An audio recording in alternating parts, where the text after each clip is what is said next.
Let's return to something now I touched on last night with John Anderson, and that's Labor's concerning drift when it comes to national security. In particular, the way the Albanese government has gone from trying to improve the relationship with China to now what appears to be out-and-out kowtowing to Beijing. The foreign editor of The Australian, Greg Sheridan, he wrote a fantastic article yesterday, and he joins me now.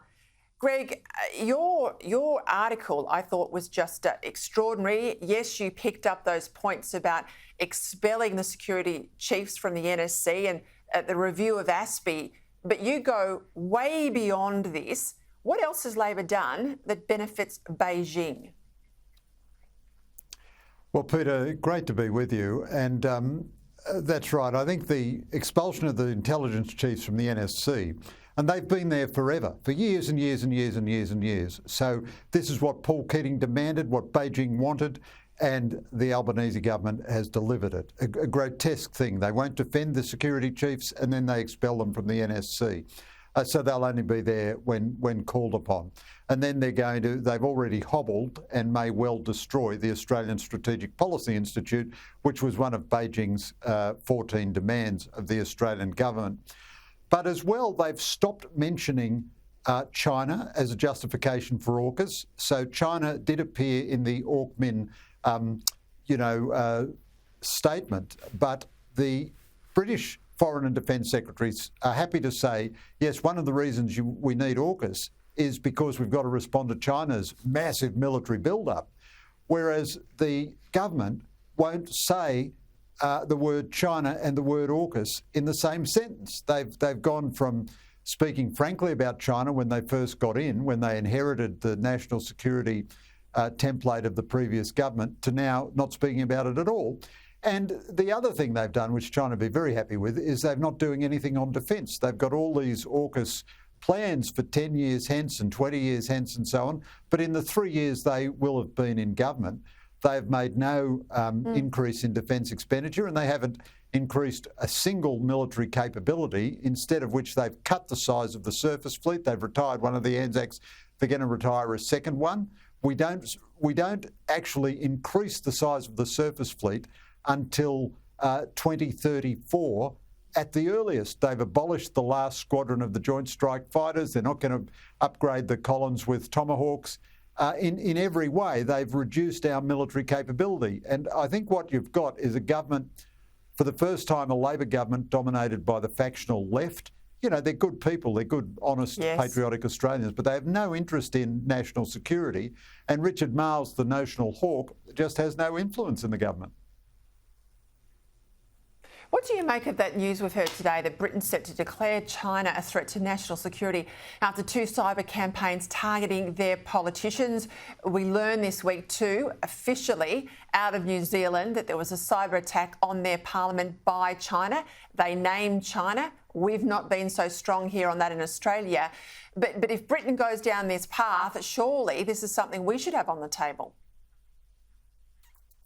Well, you're absolutely right, Peter. I mean, this is getting to be truly weird now. You're getting a more frank, honest, meaningful, detailed discussion of Indo-Pacific security out of London than you're getting out of Canberra. Now, Penny Wong made a speech. I'm a bit of a fan of Penny Wong, but she made a speech at the ASEAN conference in which she talked about the threats to maritime security, but didn't mention China by name. And this was enough to enrage Paul Keating, even though she didn't mention China by name. Now, then in a press conference with Wang Yi, she did say, you know, outline Australia's disagreements with China, but she's the only one. The Prime Minister doesn't do it. The Defence Minister doesn't do it. And the juxtaposition in timing is telling here. So Wang Yi, the Chinese Foreign Minister, comes to Australia.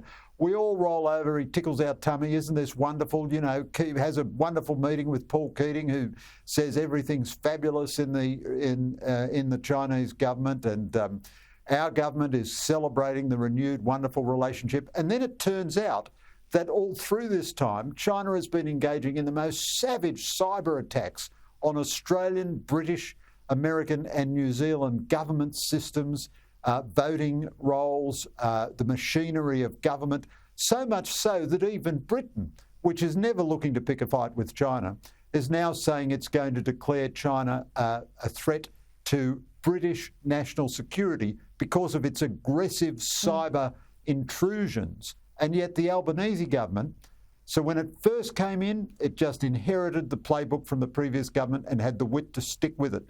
But now it's asserting its normal identity, which is apparently to say nothing. And also, of course, you can't sustain the public. The public doesn't understand what's going on if you never tell them.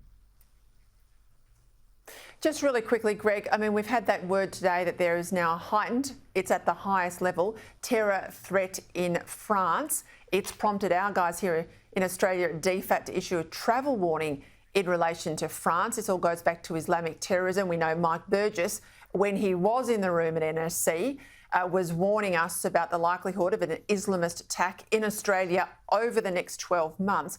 This is a concern. Oh, it really is, Peter. So this is grotesque that you would expel the head of ASIO and the head of ASIS from the National Security Committee at a time like this. Of course, they'll be there when terrorism is formally considered.